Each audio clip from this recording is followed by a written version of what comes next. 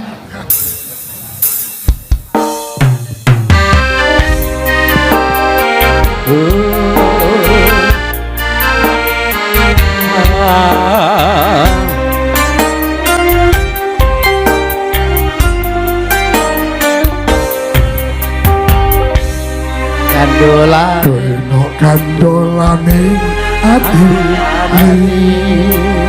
Janjimu sehidup semati amung ana ing lati. Rasa sayangmu sudah pergi, tak menghiraukan aku lagi. Do denok kandolane ati, tekane nyulayani. Jane aku tresno lilakno aku lunga ati ra kuat nandang rasa gerang-gerang cintamu sedang beneran aku cuma buat mainan tukang jane aku tresno lilakno aku lunga.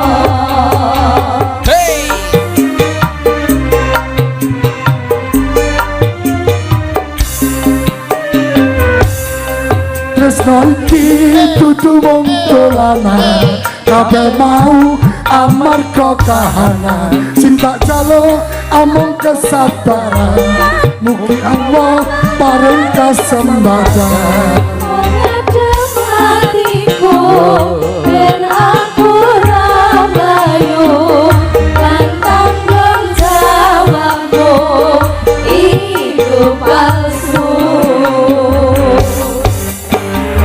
Aku cinta beneran, Pastikan ku buktikan. akan datang melamar di kau sayang. Hatiku selalu mendoakan semoga Tuhan mengabulkan cinta kita tak terpisahkan walau di akhir zaman. DTS Audio. Ayo yo. La la la la la la la.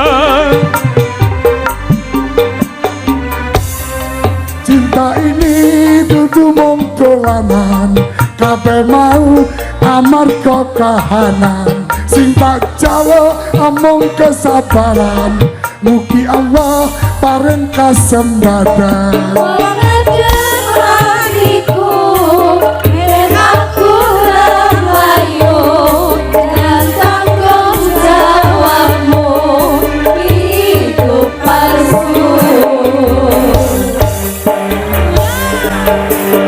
Kalau aku cinta beneran, pastikan ku buktikan.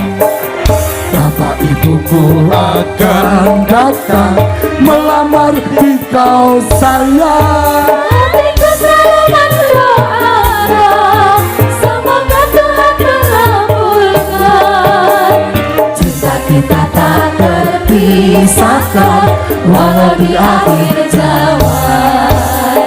Cinta kita tak terpisahkan walau di akhir zaman. Istimewa, matur nuwun. Istimewa. Pun nggih? Nggih, Bapak nggih, Nggih. dua. Hah?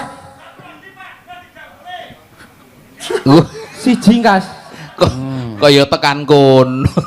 Girinane Mas Luhur berarti niki giliran sampean, Mas. Nggih. Nggih, Mas.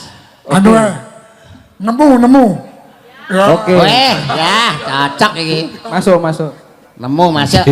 Nggih. Kowe sing paling ngerti marang kahananing ati. Aku mbok semangati ngusap iluhku sing brebes mili. Asik.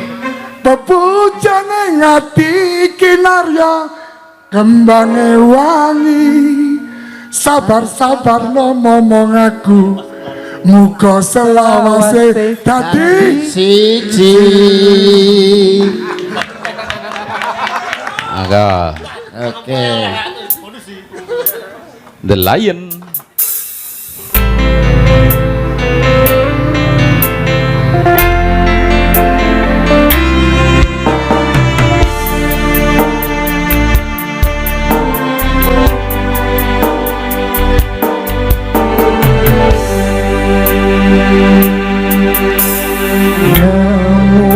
Kowe pas ati ambiaran biar masuk pacar sing tak tresnani ninggal aku golek liyane dadi sabar ngopati ati sing lara muga ikhlas nopo Tekan kan besok tekan tuwa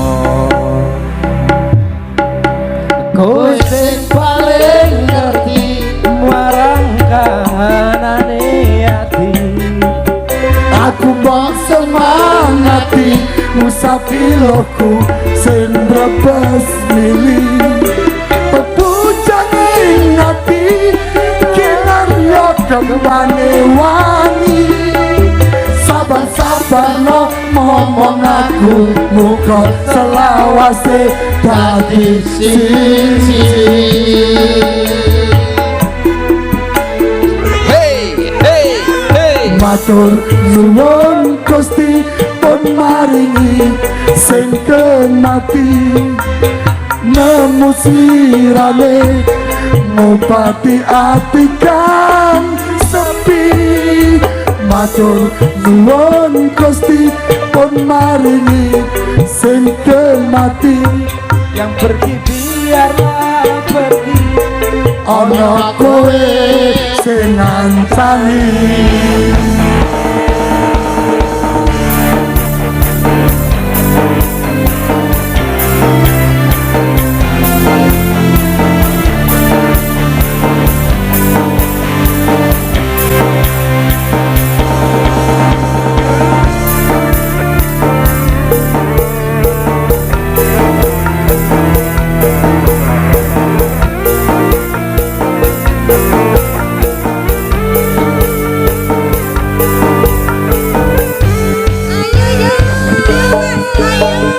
sing paling ngerti marang kahanane ati aku mau semangati musafiloku sing brebes milih Pepujane ngati kinarya kembane wani sabar-sabar momong aku muga selawase dadi siji.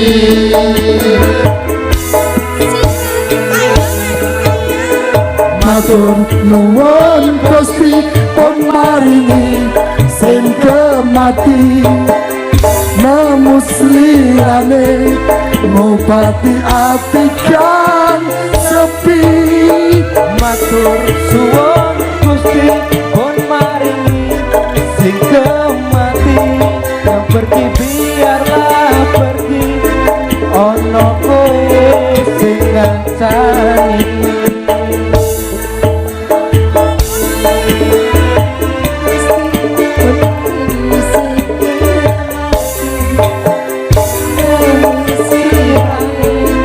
Ngobati ati kang sepi matur suwun Gusti pun maringi sing kemati nemosli ana kowe sing ngancani Ana kowe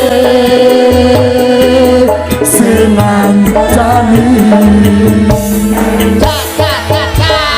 Sip, matur suwun. Matur nuwun. Suwun. Pak Pembina, Pak Penasehat, nggih, Pak Ipong, Mas Luhur, luar biasa matur nuwun.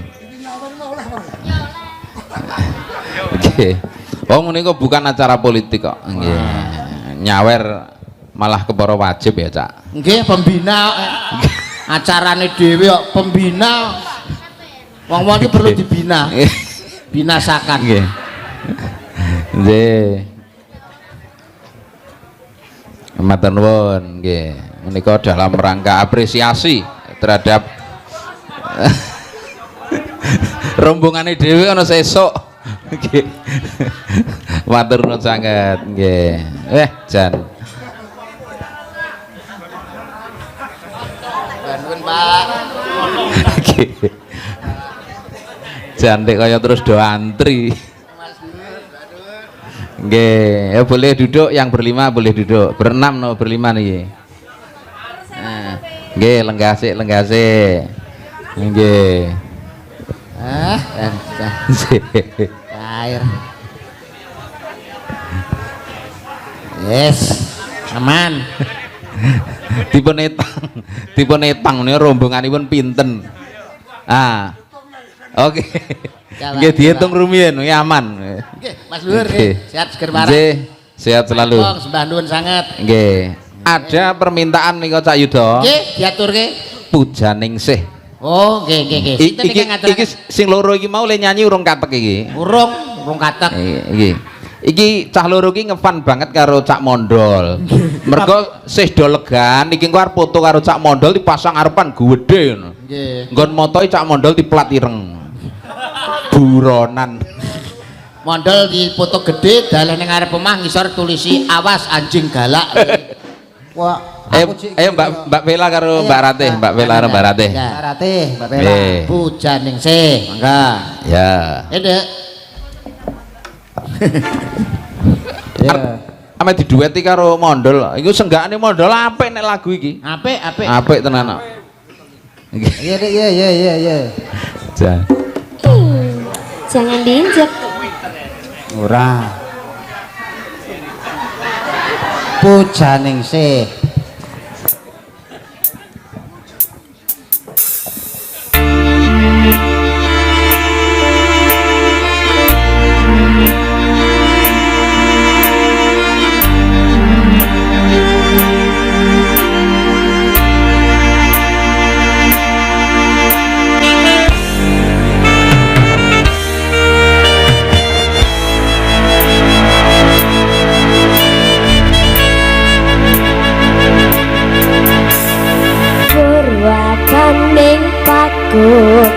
netra terus andulu nadiang datang andamu nanging bostu mengenggalku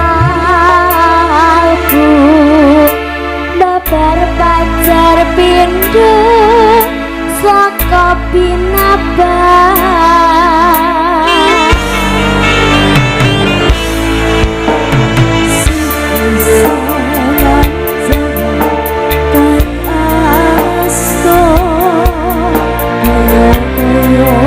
Santo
pisanan Jawa kang asto kaya wis antuk suwarga apa iya iki tresno kang sanyata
Yuda. Nggih, Dawu. Ada Mbak Vela, ada Mbak Rate iki nggono panjenengan sing cocok karo mondol sing pundi niki? Nek Mbak Vela kalau Mbak Rate iki kuru padha kuru ngono ambung-ambungan keplotak. Terus nek iki kan rada berisi. Berarti cocoke sampean karo iki Mas Mondol. Cocok iki karo kowe. Iki carane wis tir padha irenge sir padha senenge. Sosok wadahe kendi cocok rasane ngati. Weh. Mbak sapa Mbak sampean? Kula Ratih. Mbak Ratih iki ibarate kaya cocok karo jenenge Dewi Komoratih petuk karo Komodo. Iki cocok. Jadi cocok banget. Komajaya. Mosok Komajaya rupane kaya ngono. Iki wis pas dan cocok Mas iki. Aku setuju kali Ratih Mas kula. Well nggih. Nggih. Memperbaiki keturunan iki mondol. Mondol menaikkan. Iki anak-anak malah kaya ula weling. Kok iso? Ireng putih, ireng putih. Lho tapi kan awakmu ya seneng nek karo Mbak Ratih. Seneng. Jajal ungkapkan isi hatimu, jajal mengungkapkan ngene Mbak Ratih carane piye? Sebagai wong lanang lho ndol iki mosok larang Brambang timbang Lombok. Larang wong lanang timbangane wong wedok. Lah iya kok iso. Mbak Ratih. Nggih. Saupama awakmu dadi panci, aku dadi kompore. Terus bendina kowe nangkring, esuk nangkring, sore nangkring, bengi nangkring, bendina tak tangkringi. Asik. Mbak Ratih. Nggih. Upama awakmu dalan aku sing kliwati. Terus esuk tak liwati. Awan tak liwati. Bengi tak liwati, saben dina tak liwati. Asik. Terus Mbak Ratih, saumpama awakmu dadi kembang, aku sing dadi tawone. Weh. Esuk aku ngentut, awan aku ngentut, bengi aku ngentut. Saben dina mesti tak entup. Tarayo pasangan ideal. Saiki awakmu genti bales, Mbak. Corong rayu Mas Mondol lho piye jajal ta? Mboten saged. Alah iso. Mas Mondol. Di. Mlaku wong loro jajal mlaku wong loro. Ya, cacake. Mbak Rate. Badhe nyuntikne mbae nggih. Nyuntikne mbae. Sapa ta? Oh pacare. Pacare. Coba mlaku berjalan. Mbak Rate, badhe guak batang. Batang lho. Lah iki apa? Akeh calon batang. Weh cocok lah awakmu ya lan. Umpama wis duet wong loro nyanyine nembang apa Mas Mondol? Lho. Nek aku ngingeti kene iki, tak saweng ketok manis lho. Ha. Lho, lah nek manis sing piye to? Lagune manis mosok ngono. Manis Dik, kowe kencing manis. Manis. Pancen manis. Pancen manis. Apa kuwi? Pelok 6 apa Pelok barang. Oh, pelok barang. Pelok barang. Iso tenan kowe? Lho. Iso. Dan bukane piye bukane? 668. Iki sing nabuhi ning parang ndek iki ya iki lho. Oh lali nggo. 668. Nuwun sewu lho Mas Purba. Nggih. 668 niku nek nganggo lambe utawa nganggo cangkem. Nggih. Akeh wong iso. Nggih. Umpama kowe praktek nyekel bonang apa iso tenan kowe? Iso nyapu. Ya jajal. Jajal, Ndang. Jajal. Iso tenan apa ora?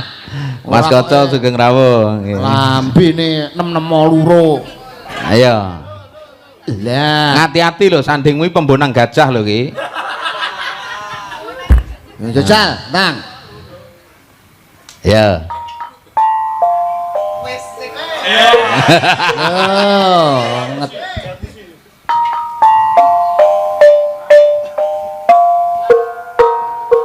lah.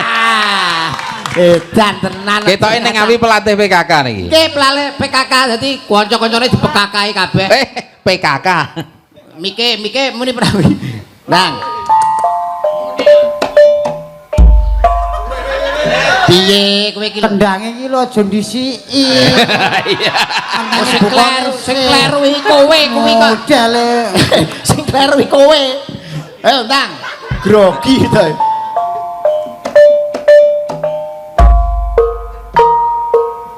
Lah, ampun mboten. Kuwi bonange. Iya. Terus balungan nututi. nututi piye? Rolu roji lumoluro moluro jilu moluro nem lumo nem roji nem molu nem luro lujiro kong.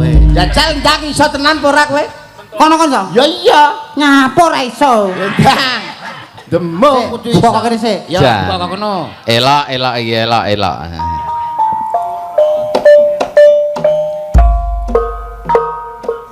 Ayo ndang cepet mlayu, ayo cepet. Ayo balungan. Ayo. Balungan. Ayo.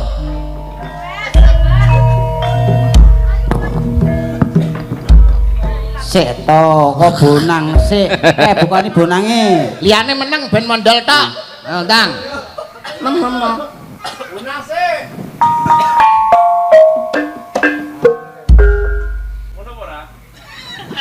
Iki pancak nomor piro to? Wong buku ayun-ayune kok gak iso. Ngono ya wani napa job ya Ndol ya. Kok ngono kok wani nampa job. Ya, Nang.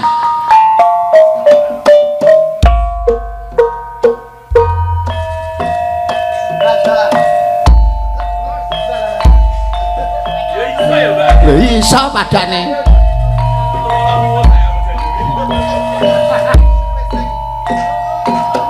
Iya.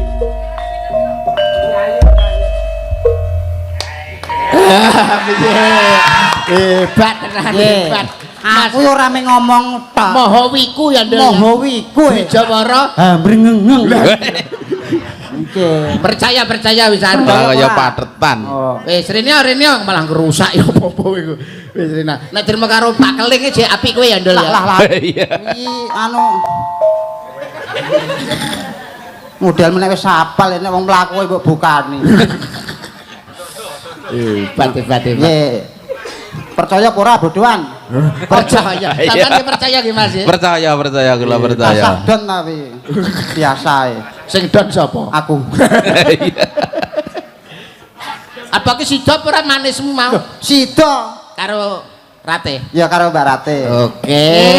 Kita Wong lihat. loro ki aku ngatasi yo. Iya, Rate kita seneng nek karo kowe. Gawenan mulih ndase esuk go ketak-ketakan. Kok ketak-ketakan. Ya, manis. Manis. Ya. Pelok barang Mas. Blak tumpak.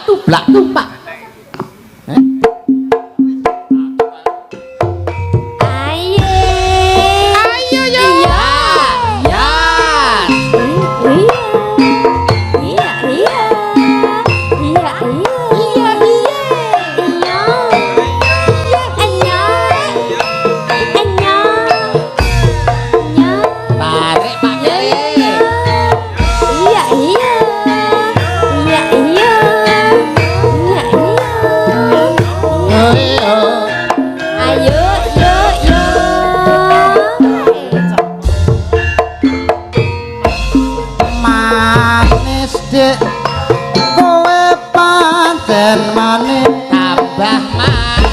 tambah manis yen kowe ora lamin yen mesem manis ngungkuli madu kaya bisa ngrontok jantungku dilem wae dilem ganteng terima kasih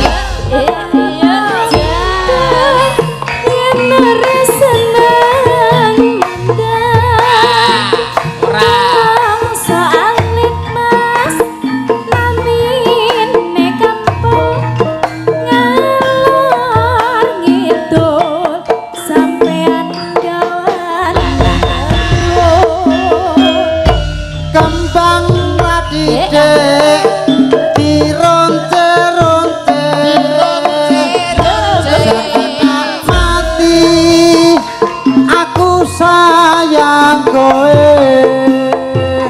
pasar Dorimas ning Surabaya aku ngerti sampeyan seneng ing godhong iris bulane Jawa manis dasare prasaja bilang lidah mas tidak bertulang landai bersilat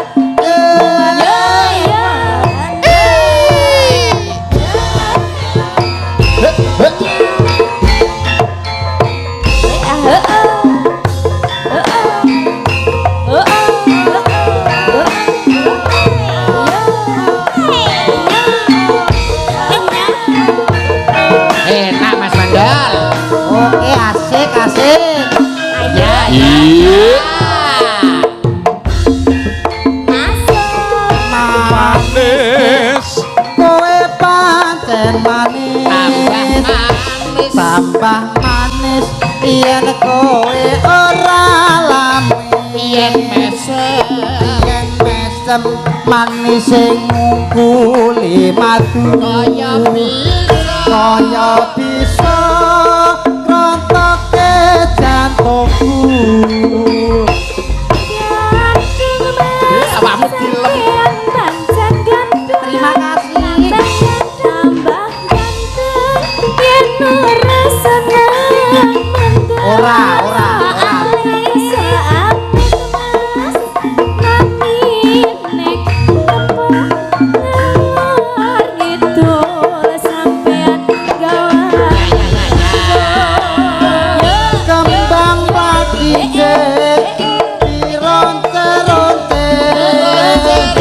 setengah mati aku sayang kowe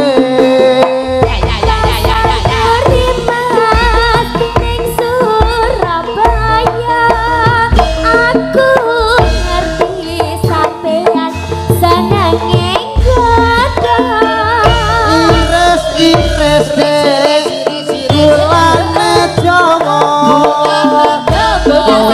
manis dasare prasaja memang lidah mas tidak bertulang pandai bersilat kekuatane wong lanang jebule ya apik lho suarane Mondol apik pasangan serasi ya ya nggih Mbak Ratih Mbak Vela duduk dulu. Nggih. Cak Yuda. Dawu setengah loro. Lah ra krasa. Lah nggih. Wong kepenaken ae. Blangkon ana tutupe lakon ana tutuke ya, Cak. Nggih. Nggih. Mengke dibacutke nggih gara-gara. Siap. Blangkon ana tutupe, lakon ana tutuke. Kulino mbonangi gajah ki malih rada jan. Matur nuwun Cak Yuda nggih. Bacutaken mangke.